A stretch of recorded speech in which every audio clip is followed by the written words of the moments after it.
আজ আমি বানাতে চলেছি চিংড়ি মাছের কাটলেট। আমি চিংড়ি মাছ 3টে নিয়ে নিয়েছি। এবার এটাকে একটুখানি চাকু দিয়ে একটু চপ করে নেবো যাতে একটু চওড়া হয়।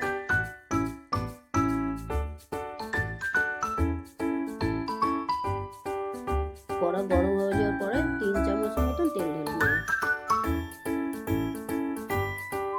আমি 3টে পেঁয়াজ নিয়েছি, কুচি কুচি করে কেটে নিয়েছি। নিয়ে তেলটা গরম হয়ে গেছে, ওর মধ্যে পেঁয়াজগুলো দিয়ে দিলাম। দিয়ে এবার ভালো করে এটাকে নাড়বো, একটু ভাজা ভাজা মতন করবো।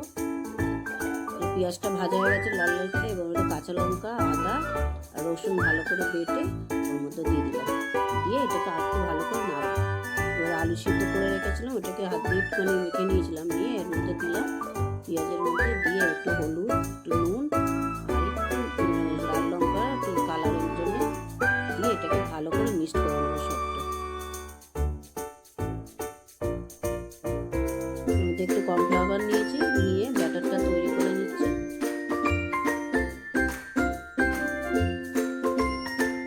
একটু নুন, একটু নুন হলুদ দিলাম, লঙ্কার গুঁড়ো, তারপরে দিয়ে এটাকে ভালো করে ব্যাটারটা তৈরি করবো জল দিয়ে। 1 কাপের মতন কর্নফ্লাওয়ার নিয়েছি, এটাকে ভালো করে মিক্সড করে রেখে দেবো।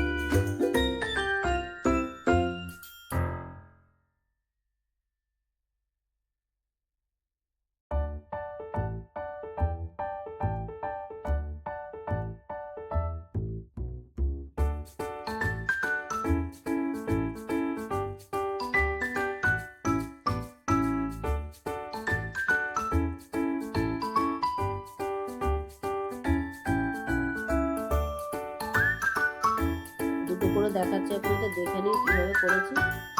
তেল দিয়েছিলাম, এবারে গরম হয়ে গেছে। এবার এটার মধ্যে দিয়ে দিচ্ছি, এটা এবার ভেজে তুলে নেব। আঁচটাকে একটু কমিয়ে দিয়ে আস্তে আস্তে করে ভাজতে হবে, মানে ভেতরের মাছটা তো একটু ভাজা হবে। আস্তে একটু কমিয়ে দিয়ে এটা করবো, 2 পাশে লাল লাল হয়ে যাবে, তারপরে